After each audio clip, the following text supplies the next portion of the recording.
Welcome to the Backdoor Fantasy Sports Podcast with Russo and Jordy. What's up, guys? It is a pretty wild start to the day. We've got some breaking news. Devante Adams has been traded to the Jets.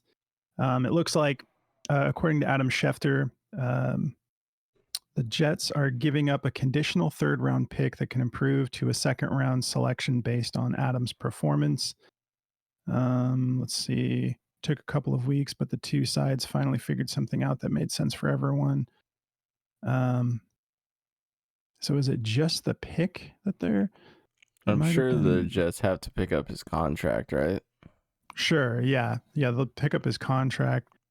But yeah, I think Adams made a base salary of 12 million for 2021, for the 2021 season. I'm trying to see.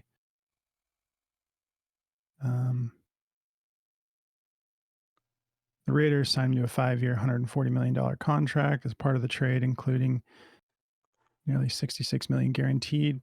He's due base salary of $16.9 million. I'm sure we'll get more information soon, but this literally just broke as we were signing on. So wild. Yeah, I mean, there was a lot of speculation that he would either go to the Jets or the Bills. And, a lot of people were kind of thinking like there's no way that they'll trade him to the Jets. And yeah, they did it. So we'll get into that more in a little bit. And if we, find anything else out about the details during the episode, we will continue to update you guys. But yeah, I would say my initial reaction is don't panic if you're a Garrett Wilson owner. Push the red button. I know that there's a lot of people are kind of at least in our Discord, we're getting some Garrett Wilson owners freaking out. And I get like why you would initially feel that way, but I think that he will be immediately replacing Mike Williams. And I don't see why these two can't coexist. And it's just going to draw like more attention away from Garrett Wilson. I think they're both going to eat, honestly. This is a good news for the Adams owners. And in my opinion, it's a don't panic scenario for Garrett Wilson. So I think it makes them immediately better. It was pretty obvious last night that I think one of their weak points was the receiving core. Lazard and Garrett did fine, but Garrett, he had 22 targets the week before, and then he had how many last night? Like 15 or something. So it's like, instead of force feeding the only guy who can get separation, Lazard is probably one of the best contested catchers in the NFL right now. Like, that guy had so many catches last night. Not only the Hail Mary, but that one where, I don't know if we're getting into the recap right now. I'll just wait until we we'll get a little bit of organization here, and if you want, we can start with recapping last night's game, and then we'll go through the whole Sunday slate. I'll just not get ahead of myself here. It's super exciting. It is, because we do have a lot to talk about concerning the Jets. Absolutely. So welcome to the show. This is our fantasy football podcast. This is going to be our Waiver Wire show. Every Tuesday, we drop our Waiver Wire show, and we also recap the whole Sunday slate. And we also have a picks show that we do for like Underdog, Prize Picks, Sleeper, just those DFS type apps.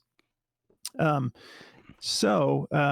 you're new to the channel, make sure you subscribe, hit the notification bell. I'm Russo. It's my partner over here, Jordy. And we cover fantasy football, and we cover all things DFS for the most part. So once basketball starts, we'll be covering that as well.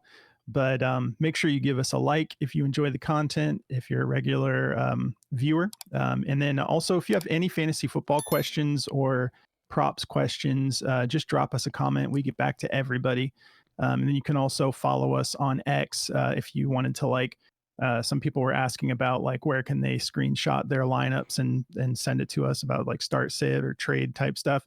You can follow all of our socials in the description of the video for X and for like all of our socials are in there. So before we break into everything, I just want to shout out Underdog, our official partner. They've been awesome, and they're running Boosttober right now.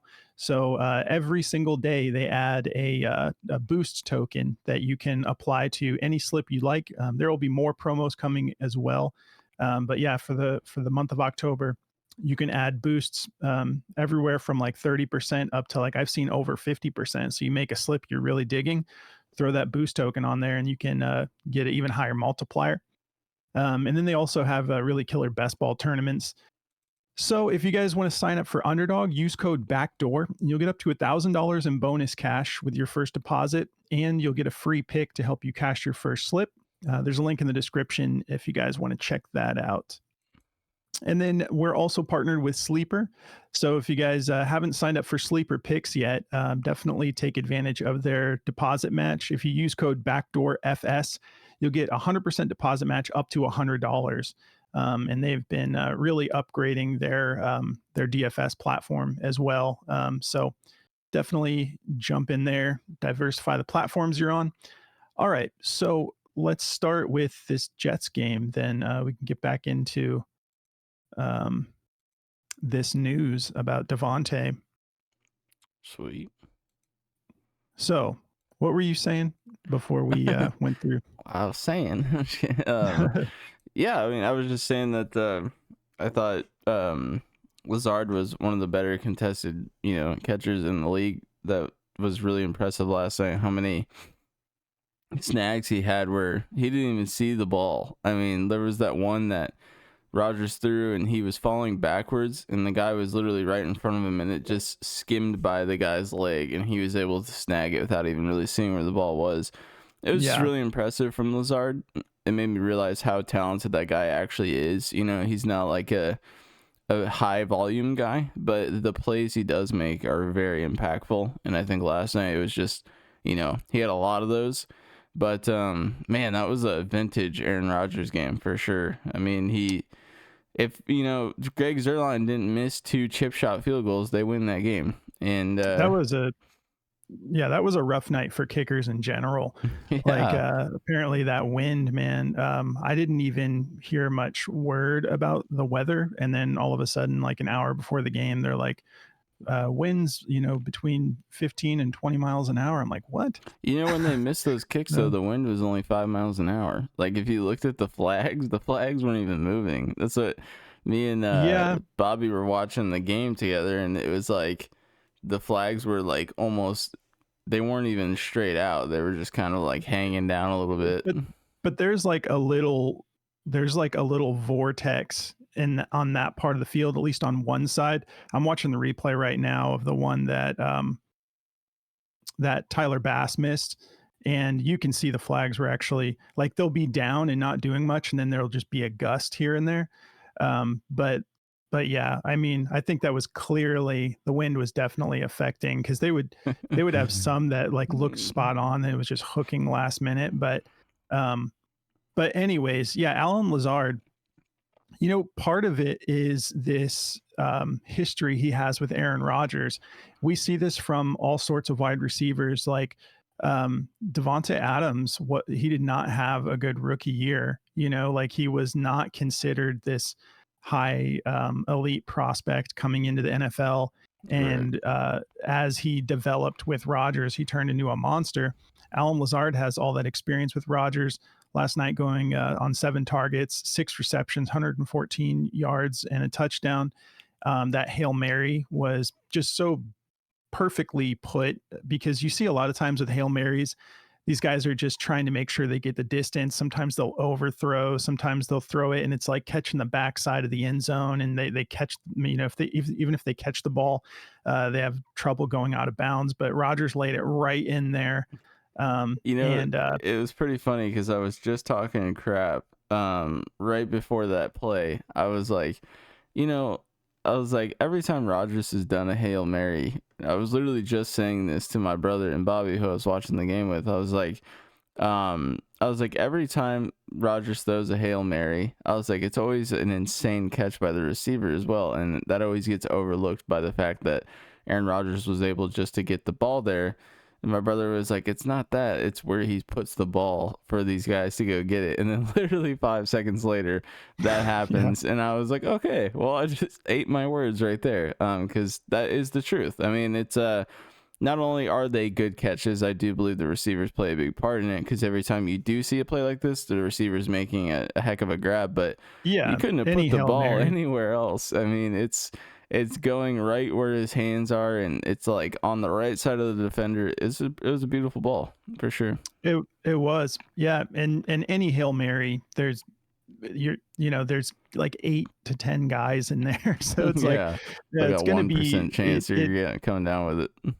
Yeah, it has to be a good catch by the receiver, but even live, Troy Aikman was kind of like, I don't really want to give Rodgers credit saying that he's good at this, but because you're basically just throwing it up, and I'm like, Aikman's always hating though. He's like, totally me if I was in the NFL. Like I would just be hating on every other quarterback. It's like, dude, that was his fourth, and if you, it's like, I mean, say what you want, like that was a beautiful play. It, and a lot of times, sometimes these guys will, like, again, the judgment of the distance, sometimes they're a little short. It's like, okay, this landed like on the 3-yard line, or it's like almost out of bounds or something.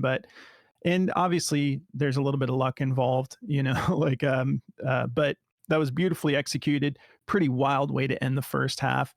And I thought immediately the Jets looked much better on offense. Rodgers, 23 of 35, 294 yards, 2 touchdowns and an interception. Obviously some missed field goals probably cost them this game, but then the Bills had the missed field goals as well, so it's hard to say. But they exactly like we were saying when we were chatting about the new coaching regime, we were saying like they need to make a statement. Like they were completely like, I mean, the way that Nathaniel Hackett was using Breece Hall was an absolute joke and was so frustrating. And we talked about it on the show, like when Breece Hall and Braylon Allen in a 6-point game against the Minnesota Vikings have a combined carries of 14.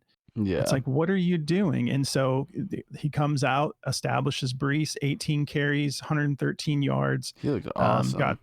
He did 5 receptions for 56 yards. That one deep pass from Rodgers was so dope, like 24-yarder. But yeah, I thought Breece. So Breece did not get in the end zone last night. No, he wasn't able to find it. But yeah, I want to quickly flip the coin here. My God, Ray Davis looks like prime Devonta Freeman. Like that guy is a bowling ball. That catch. Dude, that catch was unbelievable. That was hilarious that he didn't even have to jump to get that either. He just kind of popped up into the air and like snagged it. Bobbling it around, and I was like, I was like, who brought that down? That was a crazy catch. And I was like, that was Ray Davis. Yeah, he's getting drug tested today for sure.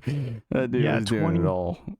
20 carries, 97 yards, 3 receptions for 55 yards. He had basically the same game as Breece, but yeah, man. And the Bills looked a little cleaner, and wow, did they dial back Josh Allen's rushing attempts? You could see all these moments where he's kind of like, I want to run it, but I think that they're making the right adjustments by like stop running so often, because for fantasy we love it. We love when he's rushing and going crazy, but just overall football, he looked better when he was like kind of threatening the run and then getting 15-20 yards on a pass instead. I actually semi-called that in the last episode. I said that I think with him getting slept the way he did, I thought they were going to dial him back, because that just shows you right there how quick it can happen, and it was getting too comfortable for people to just treat him like a runner, and they were starting to really hammer him when he was running. So I think defenses were making it a point, like, if you're going to run on us, you're going to be hurting, so I think it was a wise decision you got to protect him, if you don't, he's going to start getting hurt. The older he gets, the less he's going to be able to take those hits too. So it's a smart decision. We don't want a Tua situation going on here. He already got clocked last week, but still 9 carries, but only 18 yards. It was more so, I mean, like that 1 yard touchdown was considered a carry. There was a lot of like scrambling where he's just going like a few yards. There'll still be big games for Josh Allen rushing the ball, but I like this idea of like execute some more passes, ended up having a pretty solid game, all things considered. 19 of 25, 215 yards, 2 touchdowns, 1 on the ground, 9 carries for 18 yards. But yeah, wow, Ray Davis. And what a cool story, man. 14 siblings, was homeless, living in shelters as a kid. And he seems like such a good dude, and really had an awesome breakout performance last night. I think that he will be like, he's demanding more touches when James Cook comes back. I don't think he'll be the lead back, but you got to think because he was so efficient on the ground against this Jets defense. So I think he bought himself committee snaps for sure. I think if they don't take advantage of what that guy's capable of, then they're fools, because he looked amazing. I mean, we were all saying it during the game, it might have just been situation and the fact that he was playing, to just put out his absolute best with his opportunity, which I think is a lot of it. But, we were like, this guy's buying himself, a lot here with what he was doing, because that was like a straight Austin Eckler moment where it's just like, here are the reins, what are you going to do with them? And that was a heck of a performance. I mean, against one of the top rushing defenses in the league, like, you're going to go out and do that. That was really impressive. I was an idiot and made a slip last second. I was like, oh, they're going to make this a committee with him and Ty Johnson. And I took his rush attempts under 12.5. In the first quarter, he had like 9. I was like, well, that's gone. Man, I expected Ray to lead the team in carries, but when we were messing around on Prize Picks, when there was the rumors of James Cook dealing with, still questionable, and I'm like, it's an hour before the game and he's still questionable. So I jumped on and they had Ty Johnson at 10.5, and I was able to lock that in. Slip still didn't cash, but it still felt good to get a pick a little early. So one thing we do know is this is no longer, I mean, it's only one game, so small sample size, but when we were talking, because on our pick show, I took Braylon Allen over 10.5 receiving yards, and I was thinking, like, the only thing that makes me nervous is if the new offensive coordinator is going to utilize Brees like he should be utilized. Braylon Allen is super talented, but I think that the amount, like, this new coaching regime is going to hurt Braylon Allen for fantasy. Yeah. Three carries for 8 yards. Did he get 2 targets, no receptions? He'll be, if they're in situations where they're running the clock or something like that, or they're just going heavy run game, he'll still be relevant. And obviously for Dynasty, hang on to this kid because he's super talented. If anything happened to Brees, he could absolutely take over the reins and be an RB1 every week. But yeah, I think that split is going to be a lot different moving forward. Yeah, and those targets were really jank. They were trying to set him up on screens, and Rodgers was just like flicking the ball at him before he even had a chance to turn around. And then Rodgers would like roll his eyes in the back of his head. I'm like, bro, like, he didn't even have a chance to grab that. Hit him in the back of the helmet. No, but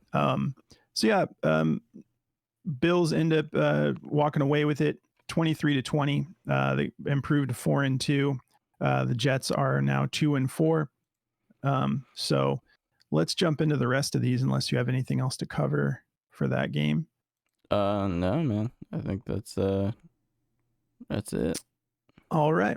Well, 9:30 a.m. London game, Jaguars versus Bears. The Bears absolutely get this done, no problem. And pretty frustrating outing for fantasy owners for the Jaguars. I mean, other than Evan Ingram, who they just absolutely fed, 10 targets, 10 receptions, 102 yards. So you're happy for the Evan Ingram owner. I am a Brian Thomas Jr. owner. I was not happy with his role. 6 targets, 3 receptions, 27 yards. One of those receptions was from Mac Jones in garbage time. So, and then surprisingly, ETN leaves the game, and Tank Bigsby gets 7 carries. Dearness Johnson 6 carries. Yeah, I don't know what they're doing, man. Like it's pretty obvious that Tank is probably right now, with how banged up ETN is, their most valuable running back, and they should just be feeding him. But they were obviously down in this game, so there was no real opportunity to run the ball super hard. But I was like, what happens if you just give Bigsby those 6 more opportunities? Does he rip one off? Because he has been. Yeah. So Bears defense is tough, though. Dude, they're very good, for sure. Caleb Williams looked great. This dude is really taking the next step. Obviously, who'd they have last week? Was it Carolina? Yeah. Yeah, so Carolina and then the Jags. So we don't want to like over react to what he's doing, but he looked good. 23 of 29, 226 yards, 4 touchdowns, and an interception. DeAndre Swift, excuse me, continues to be a solid RB1. When we were just really starting to peak on the trash talk, he breaks out, and he's been locked and loaded ever since. 17 carries for 91 yards. Let's see. 4 for 28. 4 receptions for 28 yards. And then Keenan Allen.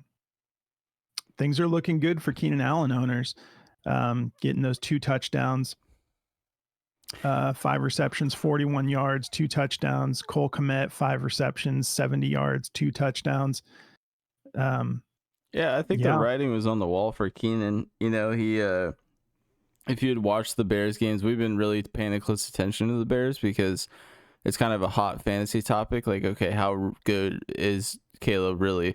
But if you watch the first game of the year, Keenan Allen had 2 drops in the end zone that would have been touchdowns. So it's like, had he snagged those, he would have had a monster day, But also dealing with a little bit of an injury lingering too during that time. So for sure, yeah, So I think he's, like, to double up on what Russo is saying, I think you're really enjoying what you got in Keenan Allen. Hopefully, you didn't, when you did acquire him, you didn't overpay too hard for him or whatever, but he's valuable to hold on to, that's for sure. Yeah, and he was one of our players we featured on the preseason episode, saying for Dynasty veterans, it was like basically veterans we don't want to give up on yet, because during that time, some of these guys were considered like past their prime, like not going to be heavily involved. And we featured Keenan, and up until this last week, I was getting a little bit nervous because that was one of my guys. But again, this is just 1 week with a soft matchup. But what I love to see is the end zone targets. Like, he is one of their go-to guys in the end zone, which is awesome. So you got to be excited. Roma Dunze, 2 receptions, 40 yards. Pretty solid. Like, he's got weapons everywhere, and then, on the Jags side of things, it's just kind of one of those games, other than Evan Ingram, one of those games you kind of want to just move on from. So I was watching Shannon Sharp and Ocho Cinco show last night, and Shannon was saying that he wants to bench Trevor Lawrence already. And Ocho was like, that's too much money on the bench, Unc. They did just pay him a fat contract. So, yeah, you can't, unfortunately, sit Trevor Lawrence at this moment.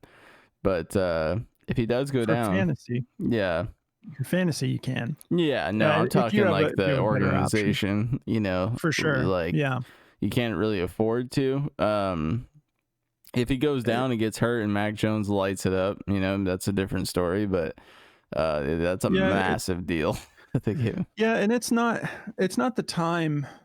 It's not the time to, like, because when you bench Trevor Lawrence, as a team, you are opening a whole can of worms with the chemistry, with maybe killing his confidence. Like, if this continues and they can't, I mean, that again, it was the Bears. Like, he just got Evan Ingram back. Like, I think give them, it's like ETN's been hurt. Like, I think it's a little premature to bench him if you're an organization. I think Doug Peterson gets fired before that happens. Yeah, it has to fall on somebody, and they just paid Lawrence, so they're not gonna let it fall on him quite yet with how young he is. So I think Doug Peterson's gonna be the one to go, which I don't really think it's his fault. I don't know. The play calling needs to improve. That's for sure. Yeah, I don't know if he's really calling plays or if they're OC, but Trevor, 23 of 35, 234 yards, 2 touchdowns and an interception, 91.8 passer rating. It was not the worst, it wasn't like, didn't seem like it was just totally on Trevor, but that's just a really tough game. Yeah. Tough matchup. But all right. Cardinals versus Packers. Cardinals get mopped. 34-13. This was hard to watch. Lost Marvin Harrison Jr. early, but you have to be able to be resilient, it was just a really, really rough outing. Not necessarily on Kyler. He looked okay. But we also had James Conner leave the game momentarily with, I don't know if he was dealing with a little bit of cramping or something, but Kyler ends up going 22 of 32, 214 yards, 1 touchdown, 97.7 passer rating. Jordan Love just looking insane as usual. 22 of 32, 258 yards, 4 touchdowns, 1 interception, 119.5 rating. And then, so Romeo Dobbs is back. It looked like a pitch and a fit worked out for him. They gave the baby his bottle. Whoa. I'm a Jordan Reed or Jaden Reed owner, but yeah, actually, I mean, it's not like they fed him. He had 4 targets and turned that into 3 receptions, 49 yards and 2 touchdowns. Christian Watson got in the end zone. Christian Watson looked good. 4 targets, 3 receptions, 68 yards and a touchdown. And then Jaden Reed, 6 targets, 6 receptions, 28 yards and a touch. Yeah, it was pretty funny. Great. Yeah, it was pretty funny because Dobbs catches those touchdowns and he's kind of moping as he caught them. It was weird. Like he would come to the sideline. I think he's just emotional because of like everything that's gone down. But all the teammates would come up and like dap him up and everything, and the only person that never came up to him was Matt LaFleur. He like didn't even move at all. He just kept staring at the field and was like calling the next play. So there's some bad blood between those two for sure. And it's like you wonder if Dobbs will stick around for the long run or if that's like a LaFleur thing. I don't know. It's really weird. I don't. Do we even know what happened? He just was upset at his involvement in the offense, so he like skipped like 2 practices, and it upset the Packers, and they're like, "You're suspended." Like, so makes sense. And the thing is like, I think that he could be a little bit in the doghouse for LaFleur, but great way to get out of the doghouse is getting 2 touchdowns. Yeah, for sure. So, then we talked about that too, like, with this Dobbs situation, like we're like, it could go one of 2 ways. One of those options we mentioned is both sides, obviously it's not on the Packers at all. You can't just pitch a fit when you're not involved as you want to be. But if Dobbs comes back and is humbled by it and said like, it's kind of like shows a little bit of remorse for skipping practice and has a good attitude, this could actually turn out to be a really good thing, kind of like when you're in a situation where you get into an argument with someone and things get a little bit heated. And then in hindsight, though, you're kind of like, well, we're both sort of sorry, but we are in a better place now than we were before we sort of like hit that boiling point. Yeah. But yeah, I mean, the thing is like, Dontavian Wicks has not done. I mean, he left this game, but he has not capitalized on his opportunities. He's had some trouble with drops, and I was kind of surprised because I think most of us really like him as a prospect, but it seems like he needs to grow a little bit. So, Jaden Reed, Romeo Doubs, Christian Watson, this is a nasty wide receiver core if they have the chemistry there. So young too. Yeah. And then you got your young quarterback. Like this team is just, they look so solid. And then Trey McBride had a great game, 8 receptions, 96 yards on 8 targets. But yeah, Connor, 4 receptions, 22 yards, and then 7 carries for 24 yards. He was kind of having a rough day to start. But yeah, I mean, the Cardinals defense looked really bad in this one, and I thought it was going to be a little bit closer than it was, but obviously losing Marvin Harrison Jr. is a big deal. Yeah. Hopefully he's able to be back by oh my gosh. So yeah, it also Green Bay's defense. James Conner, 1 fumble lost. Kyler Murray, 1 fumble lost. Greg Dortch, 1 fumble lost. And these were like at least that one on Dortch was legit. Like these guys in the NFL are getting good at punching the ball. Yeah, that's what I was gonna say. The Packers are really good at punching the ball out. Like it seems like something they are pouring into these guys' heads, because every time someone's being tackled, these guys turn into boxers. Like they're just in there swinging. I'm seeing it like all over the league now. It's like, I don't know. It's kind of like, well, yeah, why wouldn't you do that? But they're getting really good at it. So you really got to hold on to that ball and secure it, because these guys are evolving, and this is becoming a thing. Yeah. Enjoy sports betting and daily fantasy? Well, Daily Grind is here to help you beat the books. They make premium DFS tools that do all the work for you, comparing lines across just about every platform, looking for discrepancies for you to take advantage of. Start off your research with their DFS Optimizer, a tool that finds all the best plays and rates them with their odds to hit indicator. Or if you'd rather have them make your entire slip for you, they have you covered with their AI slip generator. They'll even notify you when a new slip is available. Go to dgfantasy.com and use code Backdoor. They will give you 25% off your first subscription all the way up to a year if you want. That's dgfantasy.com, code Backdoor. Versus Titans. Colts get it done, 20-17. Trey Sermon might be losing his RB2 job. If you have not picked up Tyler Goodson, he looks good. Like 8 carries, 51 yards. He's just got a lot of burst, very explosive. Obviously, this is absolutely Jonathan Taylor's backfield when he comes back. But yeah, Goodson, he in his opportunities, he's looked better than Trey Sermon, in my opinion. Yeah, definitely more athletic. Yeah, Flacco, 22 for 38, 189 yards, 2 touchdowns, and an interception. And my Lord, Josh Downs, this dude, he's looking like the number 1 out there now.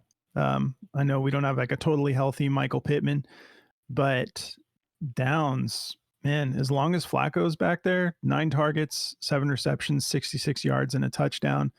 This dude plays much bigger than he is, you know. Yeah. He's not that big of a dude, but he's gritty. I have a lot of respect for Michael Pittman, though, for saying, like, no, I'm not going on IR. Just let me play through it. It's something I can get through. So that was pretty cool to see that level of toughness from him. But yeah. And that catch for the touchdown was pretty solid. One guy me and you both have been waiting to see arrive is Mo Alley Cox, and he looks amazing with Flacco. He does. I thought he got a touchdown. Maybe I'm thinking of last week, but yeah, 4 receptions, 41 yards. Dude is just a monster. Yeah. He's so big. He's I thought that his story might have been done when they were all hyped on Jelani Woods. I held Jelani Woods in Dynasty for like over a year because he is also just like a massive athletic dude. Not the fastest, because he's like, I think he's like 6'5", like 245, and runs like a 4.6. But he just can't stay healthy. And so Mo Alley Cox, yeah, he's like a nice big target, just a mammoth of a man, and is able to get up there and get those contested catches pretty good. Yeah. All right, let's look at Will Levis here. Hey, he gave us another highlight. I mean, I was cracking up. I was like, Will Levis is must-watch TV right now. Every week, this guy gives me a new clip that is just hilarious. And I was just saying right before, I was saying it to Russo and or Bobby, or one of our relatives. I was like, it's still like a matter of time before Will Levis does something that we all can't wait to see. And then like 10 minutes later, red zone cuts to him diving into a flag carrier's legs and hurting him. Poor guy. I don't know why we've made this a point too. I don't know why the NFL hires either severely overweight or old men to hold the flag posts and to move the chains when there is 250-pound monster athletes screaming out of bounds at 4.4 speed, and you hire these guys who aren't getting out of the way. They get hurt all the time. Alvin Kamara last year literally broke some guy's leg in half, and now Will Levis just torches this guy's knee. It's like, dude, yeah. When we saw that, we were just like, why? Like this dude should be retired or doing something else besides standing on the sidelines where he's so vulnerable to like, and I mean, it's actually dangerous, because at that age, like breaking, like busting a hip or breaking a leg or something, like that's really dangerous at that age, because it's hard for your body to recover. So obviously we pray that dude is okay, but my Lord, Will, he's a big man. Just full speed, like takes out the legs. It's like so sad, but like obviously kind of funny at the same time, but not funny that the dude got hurt, but just a funny sequence. Oh, dude, but, it was just so, and it was so funny how they kept showing like the story of what that guy was going through. Like at first he's laying on the ground, then they're showing him being put onto a stretcher, and then they're showing him carted off, and he's just like got the air sleeve on his leg. I'm just like, I can't believe they're showing all this. It's hilarious. But so Levis goes 16 of 27 for 95 yards, a touchdown, an interception. Pollard looks great, 17 for 93 and a touchdown to get involved. And 3 receptions for -5 yards. That's on Will Levis, I promise you. I didn't even see those plays. But so I want to talk about Calvin Ridley. What is going on? Who? Like, yeah, exactly. Calvin Ridley, who supposed to be the Jamar Chase for the Titans, and even all this talk coming into this week, it's like, we got to get him more touches. We got to get him more involved. 8 targets, 0 receptions. Like, and I'm not blaming Calvin on those. Like, that dude is frustrated. He went, signed a contract with them. He could have gone a lot of other places. Yeah, and I'm on the other side of the fence with this one. I feel like it's his fault. I feel like you wanted the money.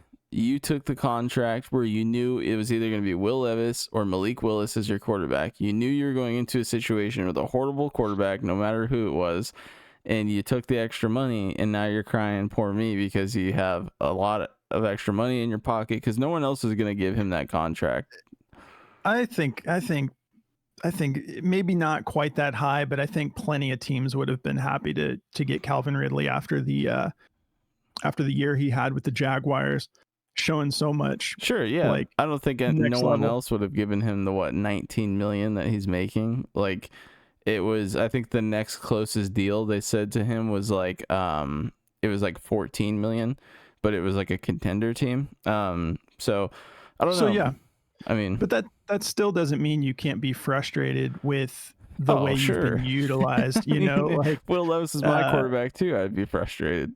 But even then, like, it's absolutely on Will Levis. It's also on this play calling and there being any effort to get your most athletic player involved, and he had he was basically a ghost until like the second half, is when they started to try getting him more involved and stuff. And there was more talk this week again about trying to get him more involved. And I don't know. I think maybe, I have him in a couple fantasy leagues, and maybe I'm just speaking from a fantasy football perspective and I'm showing frustration, but it's just the dude's super talented. Yeah, maybe he should have taken less and went and been a part of a contender. That's totally fair. But I mean, this is just a mess. Like, Yeah. But let's see. So let's go back to the Colts for a minute here. Yeah, I mean, actually, not a whole lot more to cover on this one, unless you had anything. No, I mean, Joe Flacco's the guy. I love Flacco. Absolutely. And Tyler Goodson, he's worth rostering, especially for Dynasty. Absolutely. I think he's going to be taking over this role as the RB2. And I think if he had honestly, Trey Sermon just hasn't looked that good in his opportunities, but he's been kind of dealing with a little bit of, in and out of like questionable status. So maybe that has something to do with it. But Texans versus Patriots. Drake May looks good. Yeah. He looks really good. They obviously weren't going to win this game, but Texans get it done 41-21. It was actually somewhat close, at the half, 7-14. But Drake May, 20 of 33, 243 yards, 3 touchdowns, 2 interceptions, but still solid 5 carries for 38 yards. Yeah, one of those interceptions too was fingertip bounced off the fingers, bobbled interception, so it really wasn't his fault. So I was very impressed. I said I thought it was going to look better. They needed a spark, and I think they got it.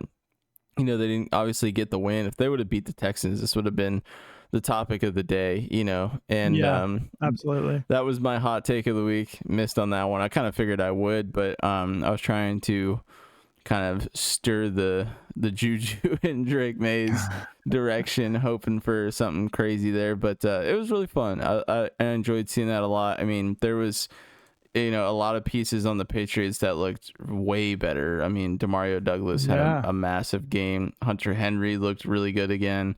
That Kayshon Booty, he looked really good.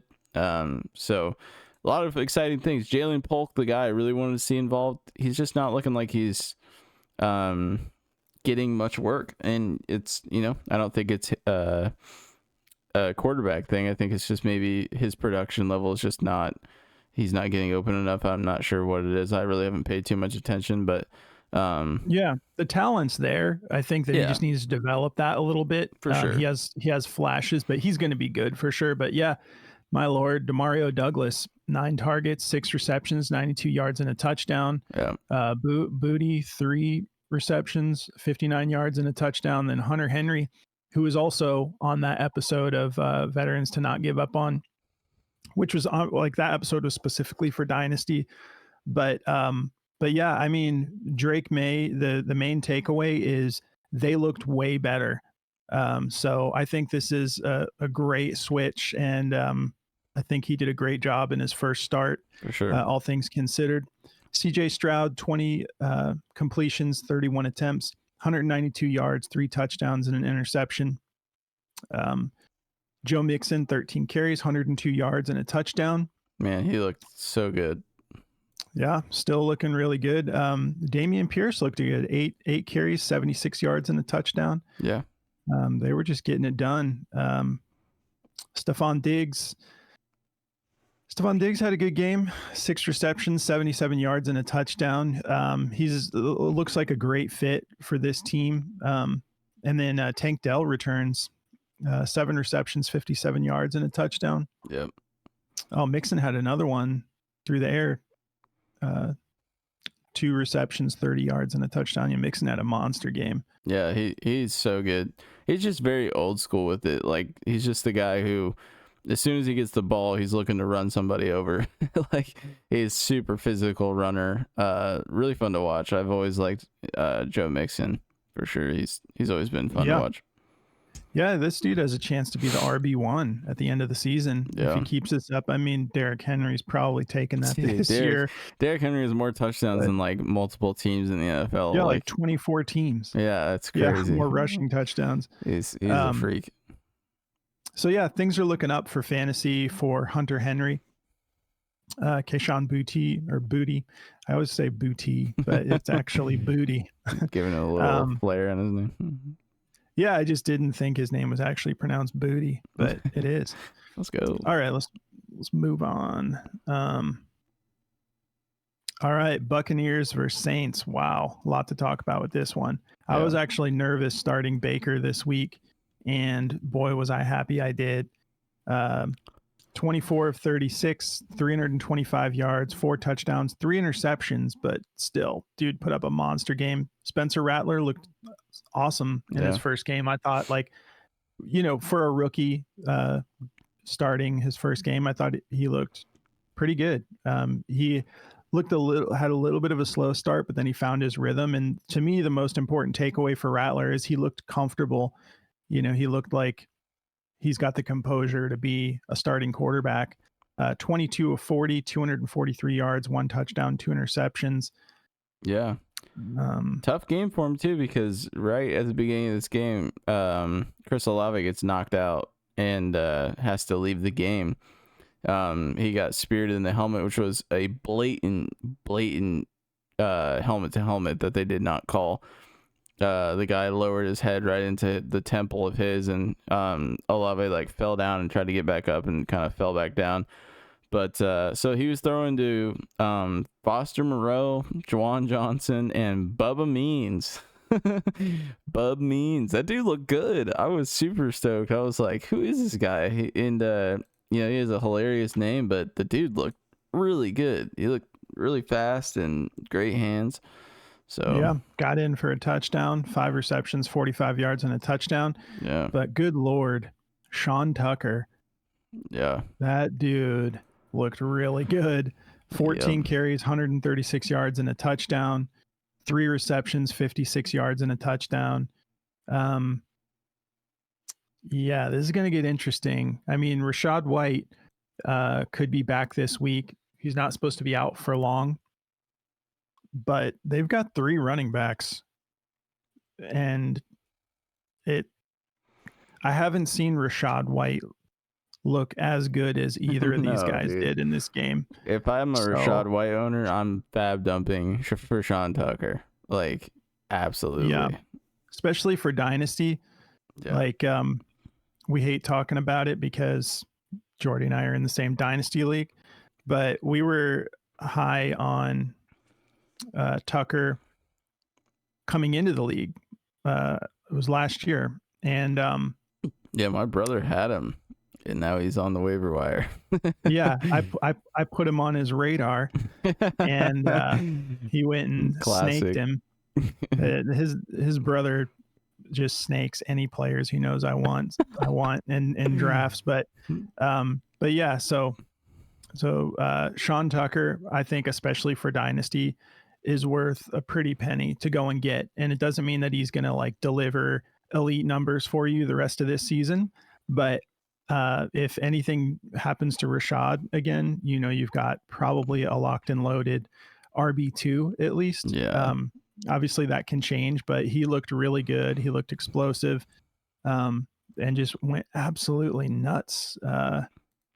Over almost 200 yards from scrimmage and 2 touchdowns. But that Sean Tucker seems like a good investment for Dynasty, especially.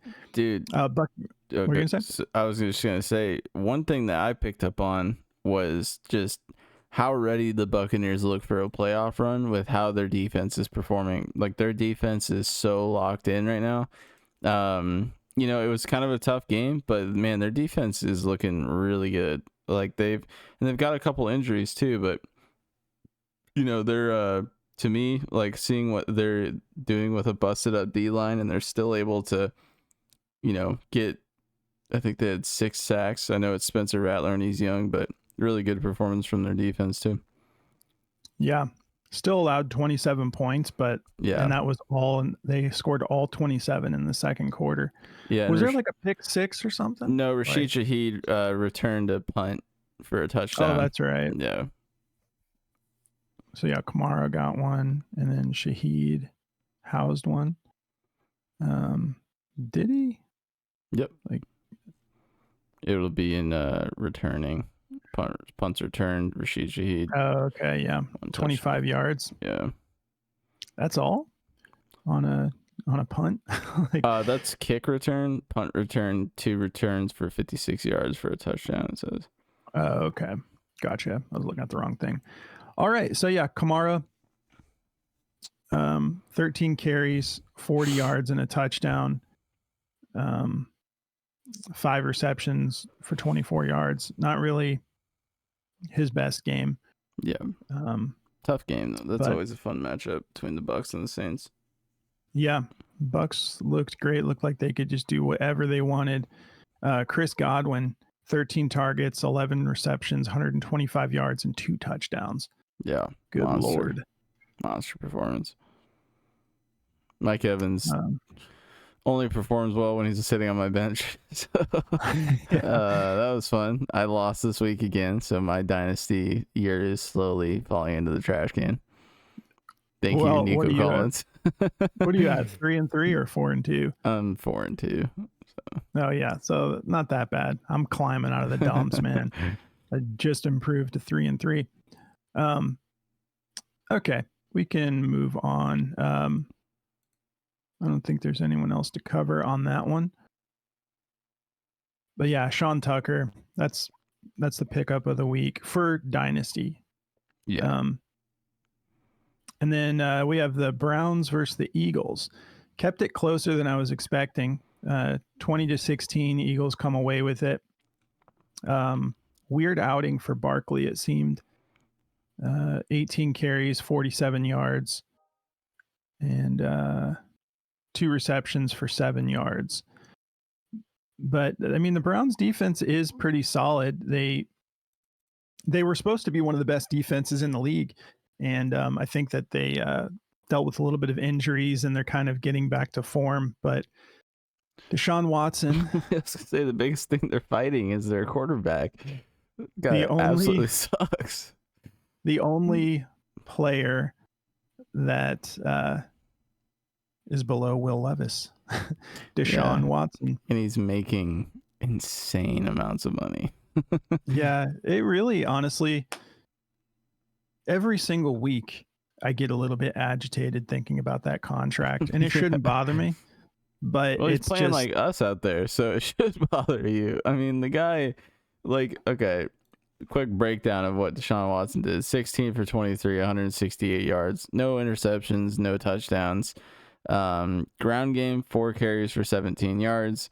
But you watch his body language, you watch the way he plays, there's zero dog in that guy. Like, he has it just doesn't even seem like he wants to be out there. Like, when you watch him play, he's just lollygagging around.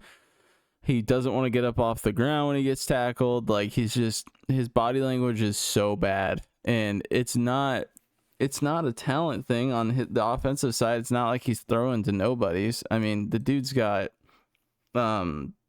really, I mean, a lot of talent around him. Amari Cooper, Jerry Jeudy, David Njoku. You know, his running back situation, it seems like whoever they plug in is doing okay. Devante Foreman, 10 carries for 31 yards. Strong Jr. for 8 carries for 43 yards. You got to put points on the board for your team, man. I mean, how in this game is it 16-20 and you're going to lose this game, like, without scoring at all? You had a punt return for a touchdown, and then who else got the points? How did they score 16 points? Was it 3 field goals? Dustin Hopkins went 3 for 4, scored him 10 points. So, and they missed an extra point. So their defense got the other touchdown, or what happened? It was a punt return for a touchdown. Oh yeah, punt return. See, I think, and when I said it shouldn't bother me, it's like, well, yeah, it bothers me, but I literally have a little moment each week where, because I don't even own any shares of Deshaun Watson, I had no desire, but I have a moment each week where I have to say to myself, why does this bother you this much? Like, I have to because it's like, okay, yeah, if I owned him in fantasy and I was frustrated, or, I guess I've got some shares of Amari Cooper, but I think the thing that really bothers me about the situation is obviously all that fully guaranteed money, trade away 3 first-round picks to get him. And then to me, it's the lack of accountability on his part. He never looks like he needs to take a look in the mirror and it's on him and he needs to do better. It's always like just kind of like shrugging it off like he's too good for this team or something, like it's his demeanor that really just frustrates me, because I'm like, dude, anyways, that's just such a mess. That is easily, in my opinion, the biggest blunder in NFL history as far as contracts go. Well, and you look at like what those picks turned into. I mean, they turned into Will Anderson Jr., who is one of the better defensive linemen in the leagues. I mean, look what he's doing for the Texans. Like, you could have had Will Anderson Jr. over Deshaun Watson, Dameon Pierce, Tank Dell. Ugh. Yeah, that's a lot of players I wouldn't trade for Deshaun Watson. That's what that is. Well, and they're going to end up having to go to their backup. So you could have given Jamison Winston a shot at it, or kept Joe Flacco and just have him be your starter. Yeah. Like it's, but I will say AJ Brown looked great in his first game back, 9 targets, 6 receptions, 116 yards and a touchdown. Yeah. Devante Smith, 3 receptions, 64 yards and a touchdown. It's so good to see AJ Brown back, because that dude is he makes football more exciting. You know? It makes it physical. My God, that guy is terrifying. I don't know how you'd want to guard that guy, but that dude's just strong. Like, you watch that contested catch in the end zone he had, that was crazy. Yeah. And yeah, very, very impressive return. So yeah, Pierre Strong looked pretty solid. With the 8 carries, 43 yards, got a little bit involved in the passing game, 2 receptions for 35 yards. We'll talk about him, but that's like a speculative waiver wire ad, because we do have Nick Chubb on the horizon. Should be returning soon. Next week, I think. They said he'd be back. Which will help them a lot if he's back to form, or even 80% of what he was. All right. Commanders Ravens, solid outing. Yeah. Great game. Ravens end up getting this done 30-23. But I thought that everyone knew this was going to be a good test for Jaden Daniels. And this dude is just so the truth. 24-35, 269 yards, 2 touchdowns, no interceptions, 6 carries for 22 yards. Didn't get too involved on the actual run game, but I do feel bad because someone asked me in the comments if they should start Najee Harris or Austin Eckler. And my anti-Najee was just still in full effect. And I said, if it were me, I would be going Eckler, because Brian Robinson might miss, and I'm thinking you're going up against the Ravens, or not the Ravens. Who did they play again? The Commanders played the Ravens, but the Steelers played who did they play? They played the Raiders. The Raiders, yeah. So bad call on my part, but you always got to go with your gut. But I was thinking, don't do that. Don't back out. You got to go with your gut. Hey, at least I responded. You don't even respond to anybody on there. All right. But because I didn't even remember that Najee was your start of the week. Yeah. But I was thinking they'll be playing from behind. This is a pass funnel. I asked him if it was full PPR. So I'm thinking, okay, like Austin Eckler will probably get peppered with targets. 5 targets, 4 receptions, 47 yards. I was not expecting, and we'll get to it, but Najee Harris looked really good. I got to give him his due. Yeah. But Lamar Jackson, 20 of 26, 323 yards, 1 touchdown, 1 interception. Derrick Henry, 24 carries, 132 yards, and 2 more touchdowns. Crazy. My gosh, Zay Flowers, 9 targets, 9 receptions, 132 yards. And I think he did that all in the first half, which is very impressive. They can do it all. Mark Andrews got in the end zone, 3 receptions, 66 yards, and a touchdown.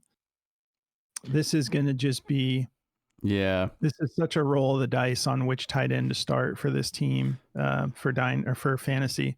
Yeah, I'm stuck in a toxic throuple with these stupid tight ends. I don't know. Like I was talking, I think I'm honestly at the point where like I'm just gonna be starting Mark Andrews and then just crossing my fingers and being like, there's gonna be some games where I'm gonna miss out on. Likely, there's gonna be some games where I'm gonna miss out on Tyler Conklin, but I think Andrews just maybe he's slotting back into that role now. It's 2 weeks where last week he had 5 targets with 4 receptions.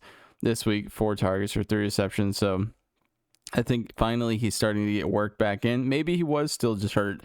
We really don't know. Maybe he was banged up. I mean, the dude was already injured and then he got into a car accident that they said wasn't very significant, but you never really know unless you're in those, situations on how you actually feel. So maybe it looks like he's starting to get healthier now. He's getting more involved. He looks open more. So hopefully that's just where I'm at. I'm going to start Mark Andrews every week and just pray for the best. Yeah. And now that we're seeing the Ravens kind of like balancing out this rushing attack with the passing game, when you've got someone like Zay Flowers, I do think Mark Andrews is the best fit with how good of a blocker he is and just serving a different purpose than Isaiah Likely, who's a little bit more elusive, downfield type. Yeah. So it's like this I could see this smoothing out a little bit and Mark Andrews actually being the one to start pretty definitively. We'll see how the next couple of weeks go, but and then we've got Terry McLaurin, 6 receptions, 53 yards, 2 touchdowns. McLaurin is finally with like a great quarterback, good offense. So yeah, you got to be pretty excited if you've been riding it out with Terry McLaurin through all the ups and downs over the last couple of years. All right. So we can move on. Let's talk about why you should be using Chalkboard, the daily fantasy platform that runs specials every day of the week. Build plays for as low as $1 and enjoy the wide variety of alt lines. The higher the line, the higher the payout. It's that simple. Once you've made your picks, you can go whole hog with their max cash option or insure yourself with their shield play option. Download Chalkboard on your Apple or Android device and use code Backdoor for a 100% deposit match.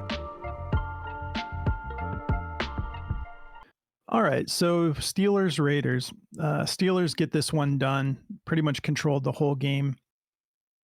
And I do have to give Najee a little bit of credit. Didn't have like a monster game, but he looked much better. Like we've talked so much trash about Najee as well. It's like that's all we need to get our guys going is just start talking trash about him, and then they tend to break out. We'll see how long this lasts, but 14 carries for 106 yards, 7.6 per carry, and a touchdown. And that touchdown he got was really impressive. He looked more explosive. He looked like he's playing with a different sort of energy. When he broke off that touchdown, that's the first thing I thought of was like, I told the dude to take Eckler. Yeah, I mean, in hindsight, I probably would have said the same thing, honestly. Like, the Najee Harris production has not been great. The only reason I even picked, so I actually went back and looked, I didn't pick Najee. My running back start of the week was actually Derrick Henry. I put Najee in my DraftKings lineup because I liked the matchup, and I thought Jalen Warren was going to be out. I think everyone did, and he ended up playing. So that was, it didn't affect Najee, but it could have. So honestly, I would have probably picked Eckler too, knowing that Warren actually did play. But Yeah, I mean, he had a really good game finally. He versed a very mediocre defense, so it was a good performance from him. Yeah, and just the intensity he was running with, I was like, okay, if you're a fantasy owner for Najee, you got to just hope you're going to see more of this, because he looked, I thought he looked pretty solid, even though he didn't have a monster game.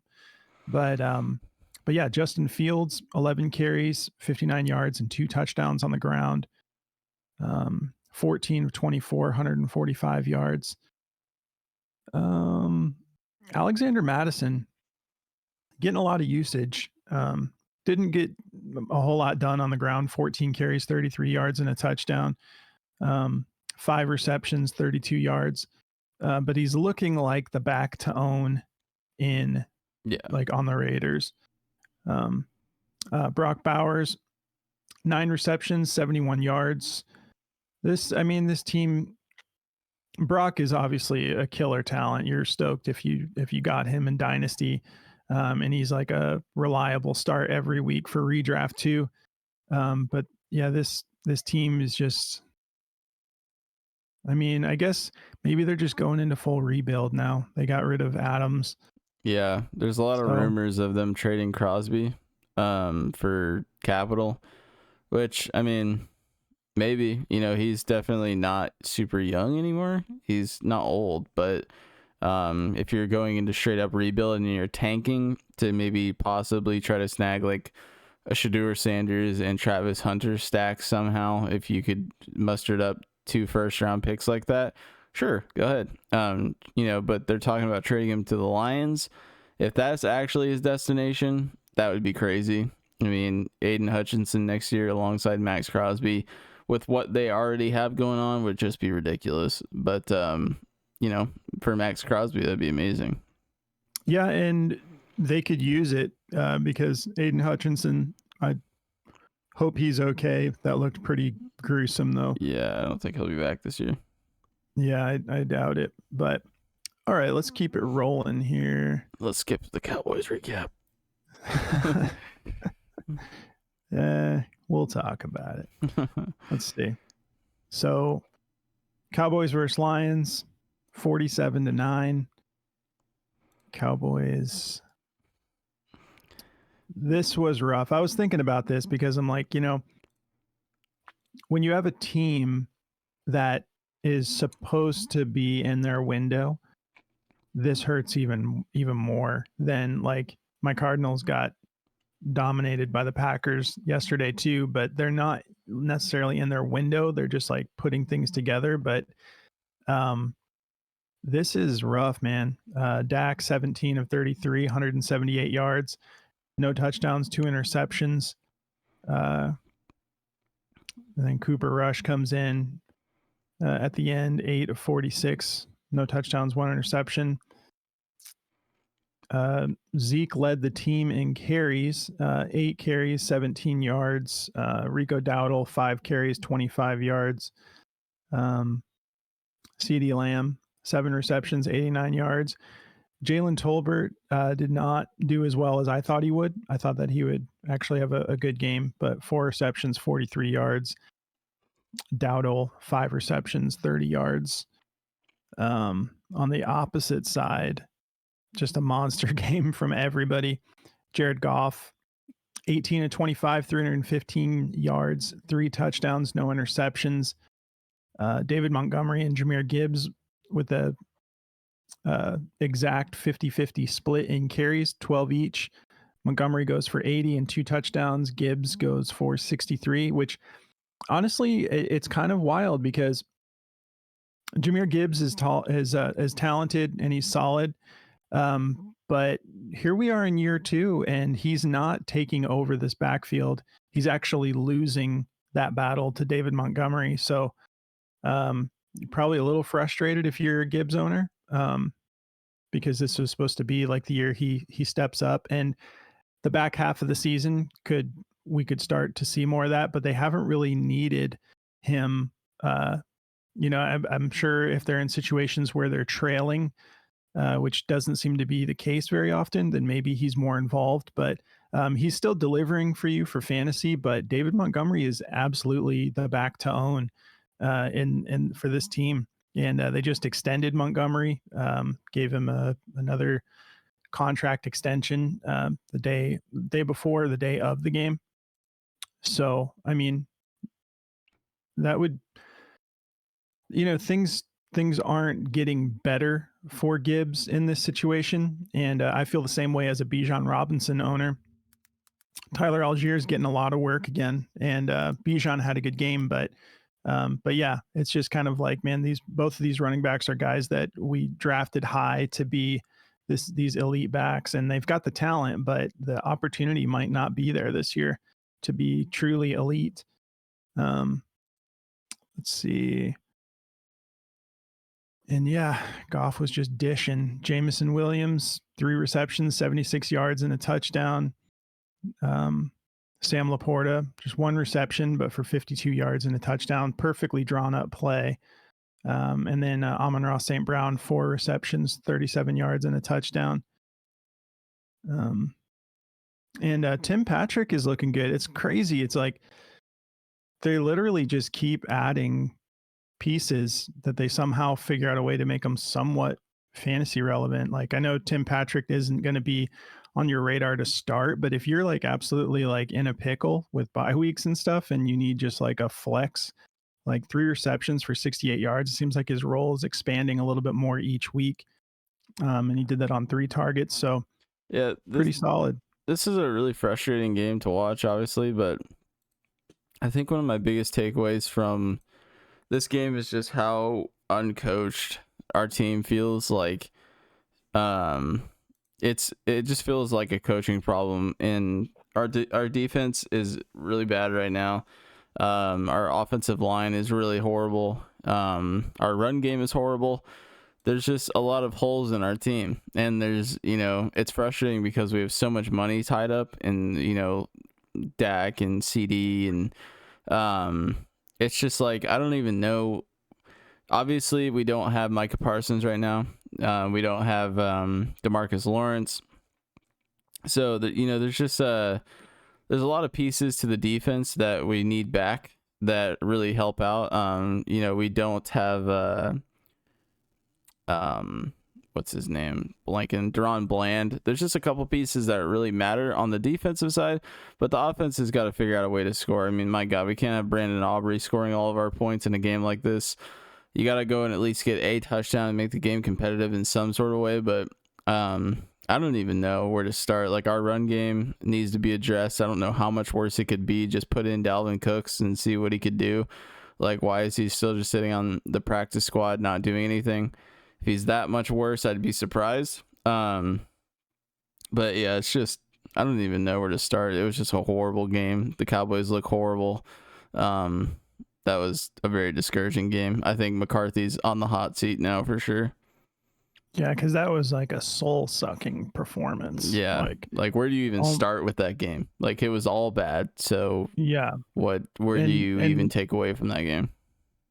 And yeah, Mike Zimmer, even though you have these injured players, like, I was actually, losing Dan Quinn because I've got the Cowboys defense in Dynasty, and I picked up the Broncos. I'm starting them every week until I see something change, because this defense hasn't looked elite. And I know they're missing some important pieces, but Trayvon Diggs didn't look good like yesterday. Like, some of these, I believe that he was the one chasing down Sam Laporta.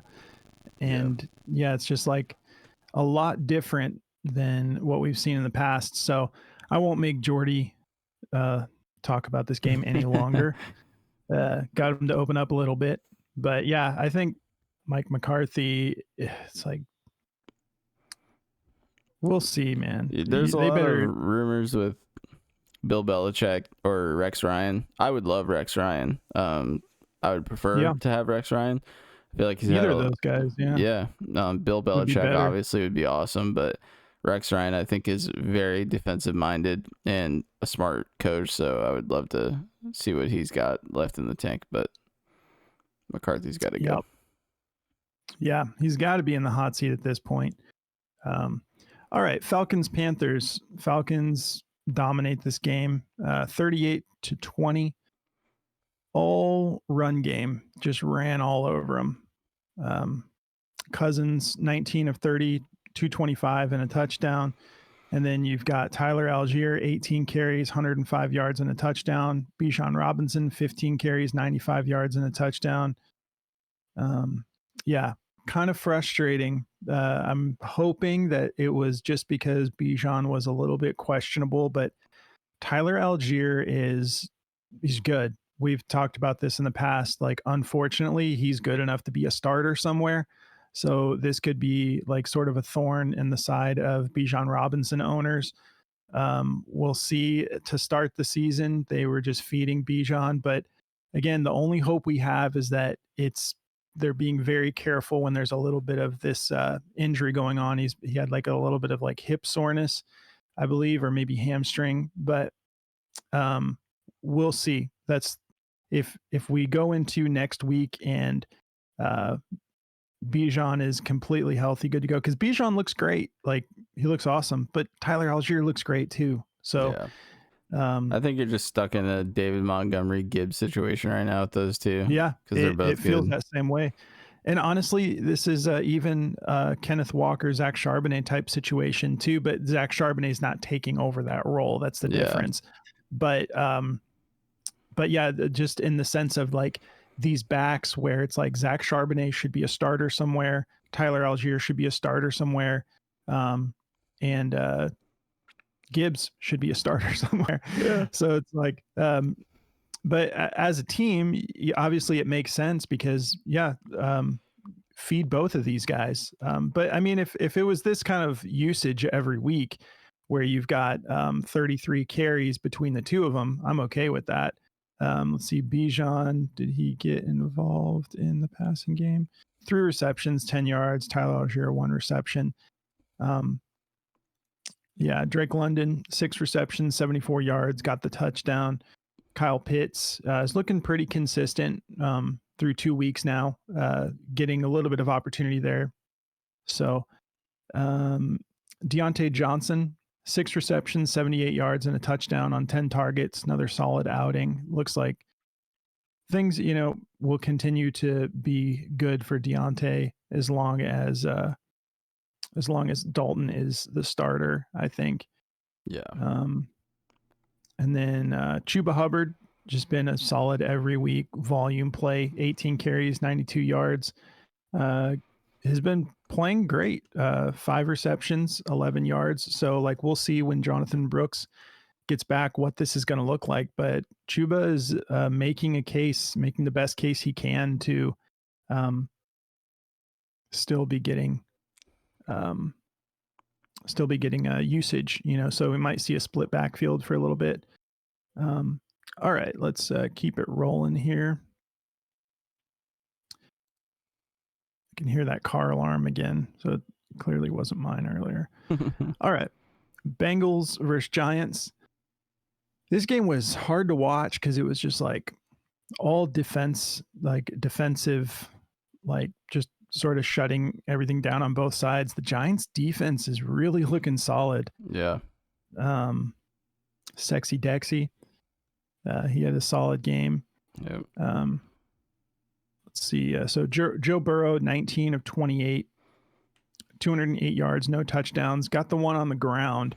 Good Lord. That was so unexpected. It's like you see on like these daily fantasy apps, like Joe Burrow's rushing yards probably under 10, maybe like, and it's just like, then you see him break off a 50-yard run for a touchdown. You're like, oh my God. Chase Brown, 10 carries, 53 yards and a touchdown. Good.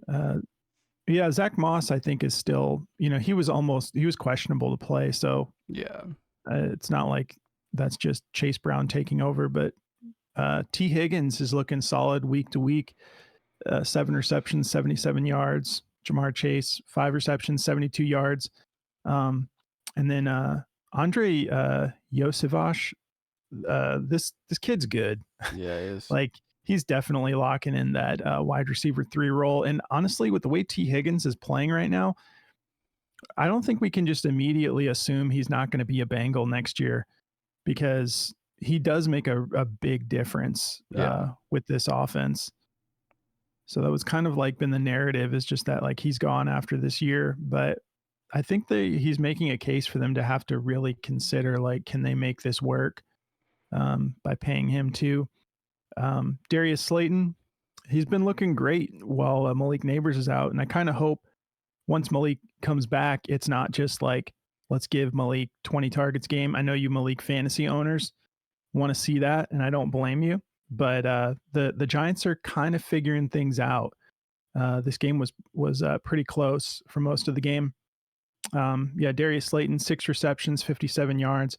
Tyrone Tracy, good Lord, is this kid good? Yeah, he is. 17 carries, 50 yards, a touchdown. Amazing pass catcher. This dude is, I don't know how you go back to Devin Singletary. I just don't.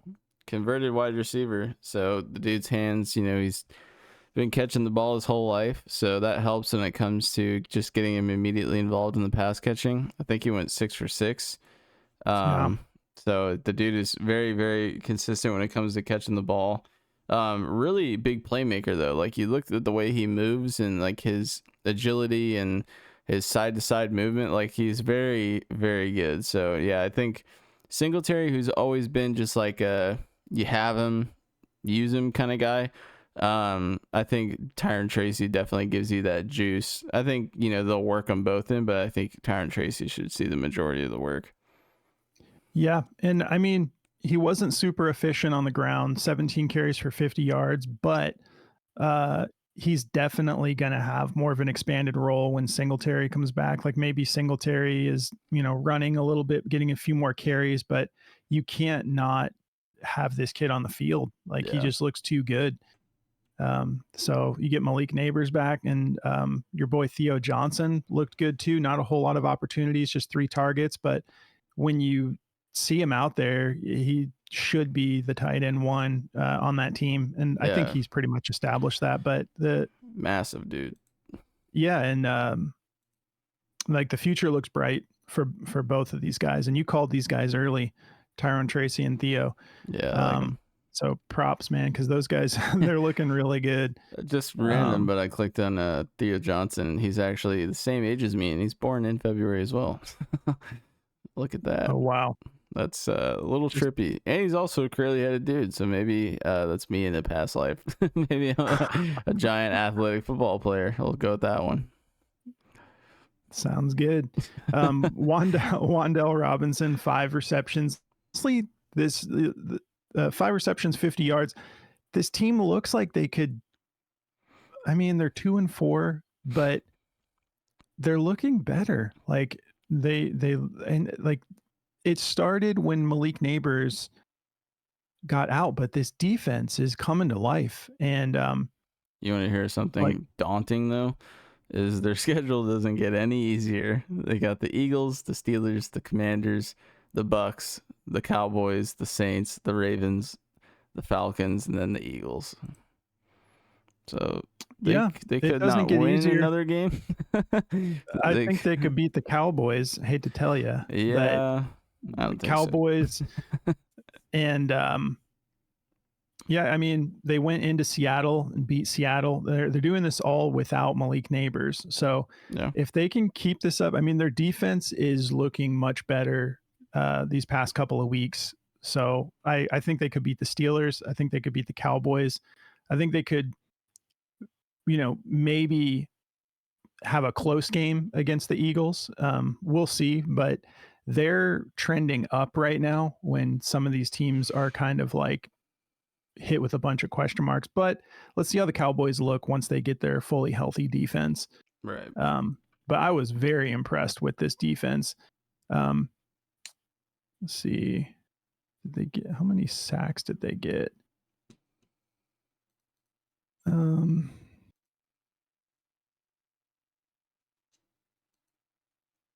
Okay, so only 4 sacks, but I don't know. Maybe I was just catching all the right plays. But I mean, they held the Bengals to 17 points, one of which it was a random Joe Burrow 50-yard rushing TD. But I think also it's like the expectations were low for me. So seeing them start to figure this out has been kind of impressive.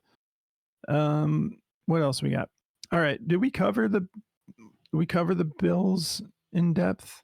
Ish. We Bills, can go over it again, Jets. but yeah, I don't know how deep we really went on it. I think we started Yeah, I to. think so Rodgers actually had a solid game. 23 of 35, 294 yards, 2 touchdowns, 1 interception. Yeah, we talked about Brees Hall. So I do think we did go over this. I just couldn't remember. Yeah, I think we Yeah, did because we covered we Ray did. Davis and all that. So Yeah, cool. All right, well, let's jump into waivers. all right. And kind of exciting. We have 2 games on Monday night next week. We Yeah. have one more London game on Sunday, so another early window game, which I'm not personally a fan of because I am at church on Sunday morning, Yeah, me too. and I don't like missing the game or being distracted while I'm at church. Yeah. Like, but one more London game, but it'll be nice to have a doubleheader on. It'd be nice to have a doubleheader on Monday. For sure. All right. So top of the board on sleeper is Sean Tucker, and yeah, this is someone that you want to go get. He's only 29% rostered in Dynasty. This guy should be on Dynasty rosters, especially after seeing that performance. You just can't ignore that performance. It was so good. Yeah. So yeah, he played really, really well. 14 carries, 136 yards and a touchdown. 3 for 3 in the receiving category for 56 yards and another touchdown. So dominant performance. This guy is very, very athletic, very exciting. Todd Bowles said he's going to get more opportunities moving forward. So definitely go snag him. yeah, absolutely. Dearness Johnson, trending, and I'm just not personally that interested. Yeah, there's a lot of desperate teams, so maybe.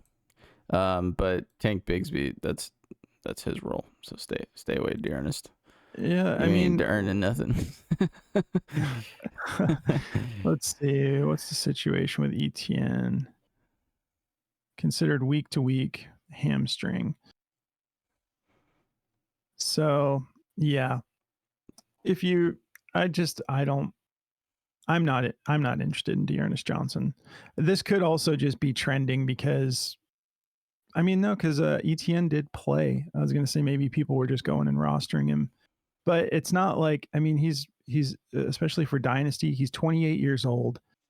Like, he's not going to have an opportunity unless there's a lot of injuries to really be the RB1 for this team. So I'm out. I'm not wasting anything on him. It was weird because the game script totally flipped against Tank Bigsby in this game. But I promise you, next week when they play New England, I think Bigsby is going to be in double-digit carries and he's going to have a huge game. If ETN is out, I think it's going to be a massive game for Bigsby. I think they brought Johnson in because he's a little bit shiftier. He's a better pass catcher. So I think they brought him in to just kind of try to get them a spark, but didn't work. Yeah, I think it's fool's gold. Yeah, for sure. It's like, don't go see too that hard. Performance and, yeah. Ty Johnson, I'm also not very interested. Again, even for Dynasty, he's 27 years old. He's going to be like, if you just want like someone who could be like a flex here and there, you'll have some opportunities. Like, he's efficient with his opportunities, but Ray Davis, that is the dude. Yeah. If you don't have James Cook. Let's see. Bub Means, only 23 years old.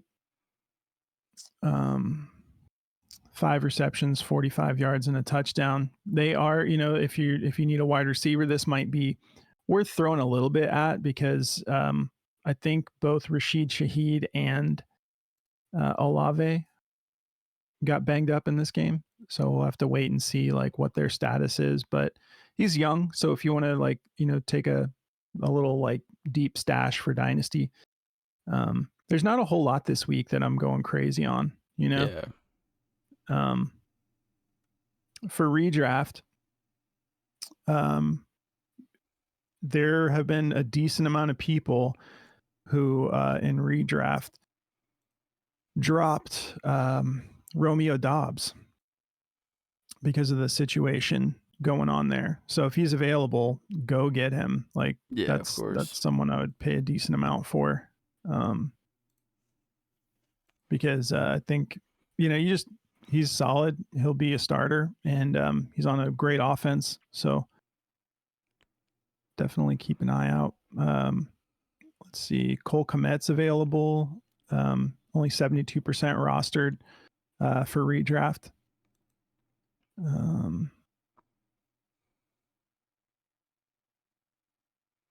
All of a sudden, Devon Valet gets reactivated and has a pretty solid game again. Yeah, he looks pretty solid, and we'll see. Like Troy Franklin finally got a little bit of work. Kind of surprising that they haven't been giving him much work. I thought he was a little overhyped coming in, but yeah, Devon. Let's see, 62% of snaps, 4 receptions, 6 targets, 78 yards. He's just got that build, like we talked about it at the beginning of the season. Like he's got that sort of, if they're looking for like a Michael Thomas type, just really big target out there. Yeah. He might fit that just right for what Sean Payton likes to, deplore out there. For sure. Deploy. Kamani Vidal, again, I would go get him. He's probably not available in Dynasty. Yeah. But yeah, if you just want that running back that is like gonna have a significant workload if the RB1 goes out, I think Vidal would be a nice stash, but I'm not gonna go crazy with it. Yeah, Vidal he was really, really good in college too. So like he's a piece that if you have a dynasty stash spot, you could throw him on your taxi squad. Definitely go get him and just put him in there, because if Dobbins goes down with already Gus just not looking good at all, he's gonna get a lot of work. So yeah, but you can't put him in your taxi squad mid-season. Oh, that is true. But yeah, so I know what you mean though. Yeah, you have a bench spot, but yeah. So Pierre Strong might be worth like an ad. Yeah. Again, this isn't something that you're going to spend that much fab on, because Nick Chubb, and then I believe Jerome Ford is week to week. So yeah, kind of a boring week for waivers. Nothing too exciting. Dameon Pierce had a solid game. Yeah. Average 9.5 a carry on 8 carries, got into the end zone. If you got Mixon, you should probably try to get Dameon Pierce. Yeah, I agree. Definite handcuff, because he definitely has that locked in, the RB2. Yeah, there's not a whole lot this week, guys. So if there's anyone you have questions about, just let us know in the comments, and we'll get back to you on there. But yeah, somewhat of a slow week for waivers. Obviously, if Ray Davis is out there, go get him. That especially for Dynasty, I would spend a lot for Ray Davis and just stash him, because the future is bright for that kid. We don't know how long James Cook is out, but I think that he's going to be getting a lot more work even when Cook comes back. Yeah. But yeah, I think that covers everything. Is there anyone else you wanted to cover before we get out of here? No, man. Yeah, the wire looks pretty basic this week. So yeah, Josh Downs, if he's available, definitely go get him. It's going to be a little bit bumpy if Anthony Richardson gets the start again soon, but as long as Flacco's back there, and I think he'll still be solid, but Anthony Richardson just has a lot of developing to do, unfortunately, for me as a Dynasty owner. But one note, the Lions defense is only 33% rostered. Go get the Lions defense for sure. They look really good. Yeah, they do. We'll see, especially if they end up getting Crosby, because they got to figure something out with losing, their best defensive player. Yeah. But cool. Well, sorry, let me see here. Yeah, I don't see anyone else that is like popping off of sleeper trending right now, but if for some reason Nick Chubb is available, yeah. yeah, definitely stash him. He's supposed to be back soon. He's probably not available, but maybe some redraft leagues. But yeah, all right, guys. Well, it's been fun. Have a great rest of your week, and we will catch you on Thursday for our starts of the week, and we'll catch you Wednesday night for our picks show. So make sure you tune into that. We'll be covering Thursday night football. And again, if you haven't subscribed yet, make sure you subscribe. We trying to stay super active. And if you enjoy DFS, we're going to be getting wild once NBA starts. We'll be dropping picks videos every single night. So we appreciate you guys tuning in. We'll catch you in the next one. Good luck, guys. Thanks for watching this episode of the Backdoor Fantasy Sports Podcast. Don't forget to like, subscribe, and drop us a comment. You can also find us on all platforms at Backdoor FS.